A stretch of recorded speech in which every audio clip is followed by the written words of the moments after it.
Ebusia ye nyina ye ni marehosem a ekoso ewo Ghana ejahyehye beda sori bia ye wode yete ba Saturday ye etwam ya ba ku bi esie ewo Ginyanse a no wo Ashanti region hanim se die chese edutwam chese nurse ni bia ne din ede Linda Kusi na se wawari nti no ne din atse a obi anim Linda Ajeman one ne mamiensa nti nipa 9 omo nyina hye wo mo 3 bedrooms a omo tima chese eya sefem nim se nkofo bisa se die ne sie die ne kobae eno ana maboa no asese ne kunu so abekasa ti magada ni nyina ana mede eba besomo aha let's talk GH rumors and any first time I walk up into my video I must say obe subscribe ama me no wa click the notification bell no se be ya latest update be about sabiti aka no follow your Facebook as let's talk GH rumors and TikTok as let's talk GH any comments be awon no eja e comment section ho e de amame na ebusia Saturday yanti asemba on the 8th of February 2025 Linda Kusi ene ne mame yensa etumi ahedwuro be tese omashe tese ba kokura ntumi enyankwa asem we esiye no information amensa ka kire se na ne kunu enni ho na be ma no etukwan oye adwuma obibie ni nti na onni ho na enumu no ana homache be 330 a tese atorenchem wetu oma eye nkofo atifie ho ne omo mutwam nyina try se omo be rescue but anyiye abehusem we de tese edika minim se obia besu bia boa be me because otwa neni a ento obienim na asem na nkasa de we sikosi ye na ye papa bia otifie ho atwem a otwem se ene ne yere ene sorry ahomache 330 a okwakọ no adokuno because ne yere ne ton dokuno ana neni ko boss se sei na esi na otie mu fre ni kuno ne ba ye ntie nsem ni emra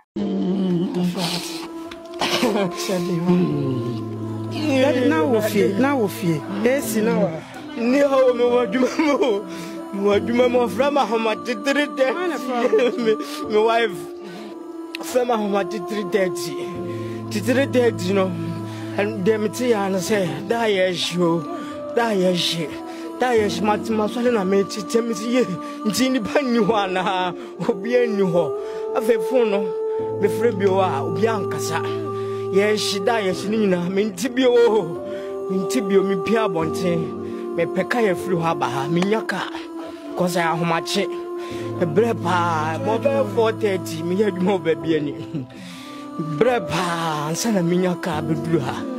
duru no to se biako oyire no mano omane hye o mase na me mama yanse ho baba ko me mama enu kitwa no hey kitwa na ile omunim se me nya adavo bia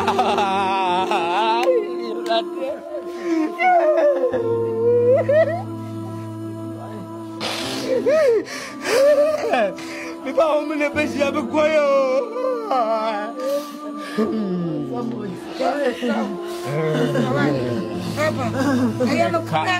yes I go la me ni dia sa ni dia ni bi mu wai intimi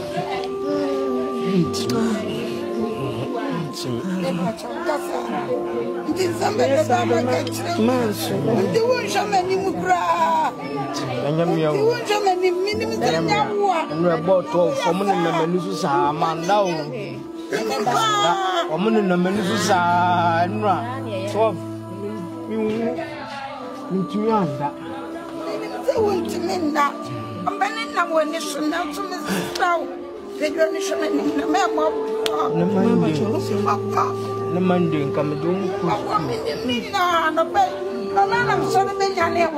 frame kwa Abraham ensa the chairman say ahomachi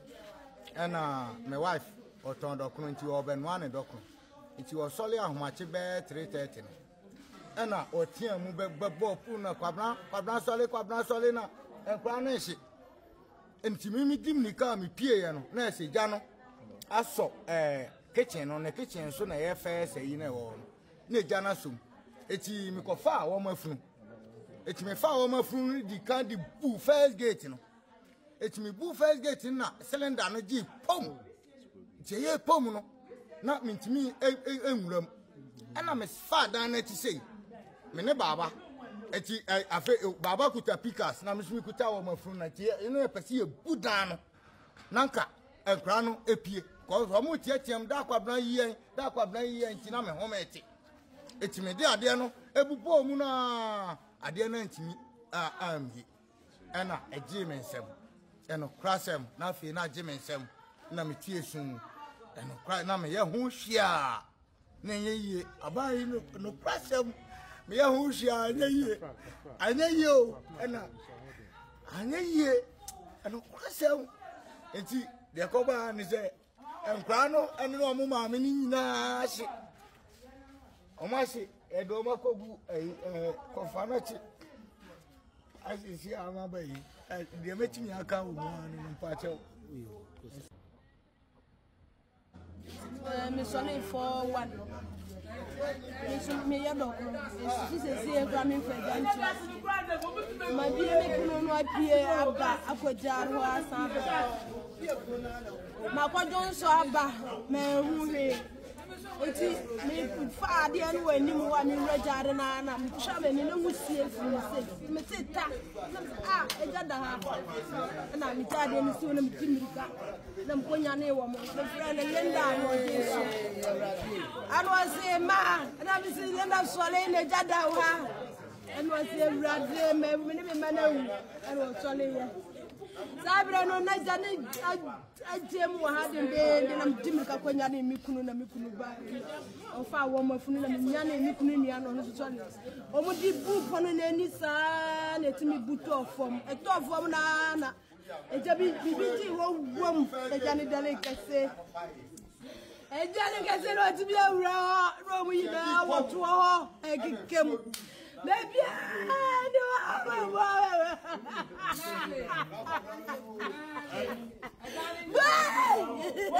Ojo, Adani,